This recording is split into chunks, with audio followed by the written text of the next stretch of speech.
Biswajit Daimary system मानिग्रा मानसि नंखाया बिथाङा कोनो दिन system मानिया system बुजिया बेखौ systema मा बेखौ बुजियैखौ जानला मोनला कमेन्ट होदों बेनिखायनो Biswajit Daimaryनि बाथ्राया जेबो मुल्य गैया जों बेसेन दं होनना साना जोंहा UPPL नि डिपुटि चिफ गोबिंद बसुमतारी सारा दिनै आसाम आयेन आफादनि बुंथिगिरि बिस्वजित दैमारी सारनि हेंथायै गोबां बाथ्रा बुंदों दिनै बिस्वजित दैमारी सारनि बुंनाय बाथ्राफ्रा जोंनि बर' रायजो राजाफोरजों लोगोसे ओनसोलाव थानाय रायजो राजाफोरनि थाखायबो बिथांनि बाथ्राफ्रा जेबो जुक्ति गैया होननानै दिनै गोबिंद चन्द्र बसुमतारी सारा बिस्वजित दैमारी सारनि हेंथायै बाथ्रा बुंदों रायजोफोर दा बाथ्राया बिसोर रायजोफोर गोबिंद चन्द्र बसुमतारी सारा फंसे बाथ्रा बुंबावदों जेब्लानाखि बिस्वजित दैमारी सारा BPFआव दंमोन बे BPFआव थानाय समावबो बिस्वजित दैमारी सारा नंबां जाबां बाथ्रा बुंलाबायोमोन आरो दाबो BJPआव आसाम आयेन आफादनि बुंथिगिरि जानायलाय दासिमबो बिथाङा सोलायनो रोङाखै बिस्वजित दैमारी सारा बै BPFनि समाव जेरैबायदि बाथ्रा बुंदों थिग बेबायदिनो दाबो नंबां जाबां जुक्ति गैयै बाथ्राखौ बुंनायखौ जों नुनो मोनो होननानै UPPL नि डिपुटि चिफ गोबिंद चन्द्र बसुमतारी सारा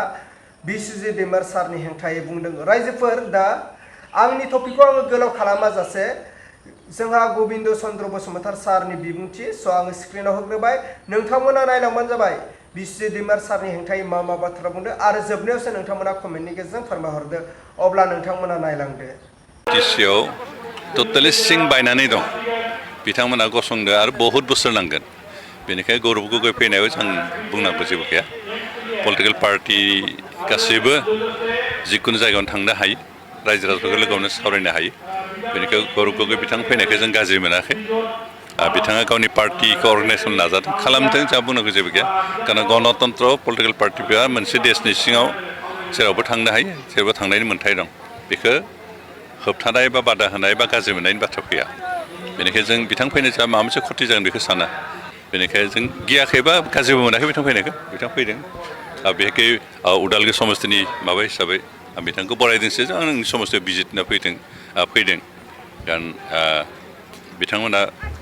मोनसे नेसनेल पार्टिनि मानसि हिसाबै गावसोरनि पार्टिखौ फजंफिननो नाजागोन बेयाव बुंनांगौ जेबो गैया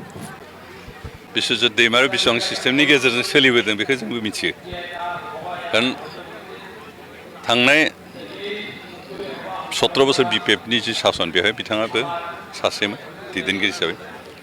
आरो बे हाग्रामा महिलानि जिथु दैदेननाय बे समाव मा सिस्टेम दंमोन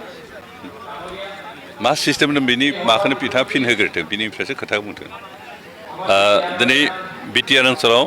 जों बहुत सिस्टेम लाबोना होबाय कुनु स्किम बा कुनु आसनि जों सिस्टेमनि बाहेरायाव होआ जोंनि जिखिनि थाखा बाहायनाय बे कुनु सिस्टेमनि बाहेरायाव जों गरसेबो बाहायाखै जिखिनि आसनि जिखिनि खामानि मावदों जों सिस्टेमनि गेजेरजों मावदों बेनिखायनो बिस्वजित दैमारी सिस्टेम मानिग्रा मानसि नंखाया बिथाङा कोनो दिन सिस्टेम मानिया सिस्टेम बुजिया बेखौ सिस्टेमा मा बेखौ बुजियैखौ जानला मोनला कमेन्ट होदों बेनिखायनो बिस्वजित दैमारीनि बुंनायाव जों रावबो मिसलिड जाया कारण बिथांमोना कुनु सिस्टेम बुजियाखैमोन आरो सिस्टेम बुजिनानै सिस्टेम मानिनानै सोलिग्रा मानसि नंखाया बेनिखायनो मालाया सिस्टेम मथे खामानि मावनायखौ बिथाङा हयथ' नायनो बानानै बे बाथ्राखौ बुंदों दा BJPआ बाहेरायाव थांना बेसेबां खामानि मावदों बेखौ रायजोफ्रा मिथिदों दा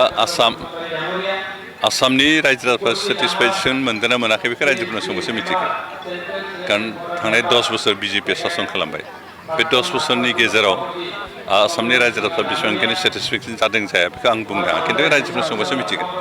बेनिखायनो गाबोन BTC ओनसोलाव BJPआ फैयोबासो हरसेनि भितरावनो अलाउद्दिन्स मेजिकजों जौगागोन बेखौ जों रावबो साना कारण BJPनि दैदेनगिरिफ्राबो मानसिसो आरो मानसिनि भितरावबो मोजां मानसि फैबासो जौगानो हागौ खिन्थु दा जिखिनि BTC ओनसोलाव BJPनि जायफोर दैदेनगिरि दं बिथांमोना जुदि गाबोन पावाराव फैबा हयथ' हाग्रामानि 17 बोसोराव जिखिनि जादों बेखिनियाबो जायाबो जानो हागौ बेनिखायनो बिस्वजित दैमारीनि बाथ्राया जेबो मुल्य गैया जों बेसेन दं होनना साना ओरैनो प्रट'कल मथे बिथाङा पाब्लिकनि गेजेराव कमेन्ट होनायनि मोन्थाय गैया खिन्थु बिथाङा प्रट'कल मानिग्रा मानसि नंखाया सिस्टेमखौनो बुजिया सिस्टेम मानिग्रा मानसिना प्रट'कलबो बुजिया बेनिखायनो प्रट'कल भंग खालामनाय बिथाङा बे जानला मोनला बखिलाबाय थायो बेनिखायनो जों बिथांनि बुंनायखौ गुरुत्व होआखै खेरायाखैबो जों जोंनि मावनांगौखौ मावलांबाय थागोन बिथाङा मा बखिबाय थायो बखिलांबाय थाथों आरो अब्ला मानगोनां रायजो राजा लोगो नोंथांमोनाथ' थारैनो खोनाखाबाय नङा होनब्ला जोंहा UPPL नि डिपुटि चिफ गोबिंद चन्द्र बसुमतारी सारा दिनै आसाम आयेन आफादनि बुंथिगिरि बिस्वजित दैमारी सारनि हेंथायै मा बाथ्रा बुंखो दिनै थांनाय BPF-आव जोंहा बिस्वजित दैमारी सारा दैदेनगिरि हिसाबै दंमोन 17 बोसोराव दिनै 17 बोसोरनि बाथ्राखौबो दिनै गोबिंद चन्द्र बसुमतारी सारा बुरखांफिनदों जोंहा बिस्वजित दैमारी सारनि बागै दा बाथ्रा बिसोर रायजोफोर दाथ' जोंहा बिस्वजित दैमारी सारा BJP-आव स्पिकार जानायलाय लोगोसे UPPL नि सासे डिपुटि चिफ गोबिंद चन्द्र बसुमतारी सारा बिथांमोना दायो एलायन्सआव सरकार दागासिनो नाथाय एलायन्सआव सरकार दानानै दिनै बिथांमोना मानो गावजों गाव बखिज्लायदों थारैनो बिथांमोनाबो जुक्ति गैलायला नामा रायजोफोर अब्ला फैबाय थानाय BTC इलेक्शनाव थारैनो बबे दोलो मोनसेया जोंनि BTC नि गोदान चिफ जागोन BTC-आव सोर सरकार दागोन स' नोंथांमोना दायो जोबनायाव कमेन्टनि गेजेरजों फोरमायहरदो थारैनो गोबिंद चन्द्र बसुमतारी सारनि बुंनाय बिबुंथिया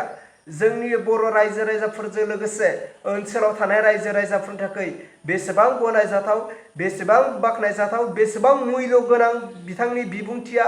स' नोंथांमोना बेखौ कमेन्टनि गेजेरजों फोरमायहरबानो जाबाय थारैनो गोबिंद चन्द्र बसुमतारी सारनि बिबुंथिया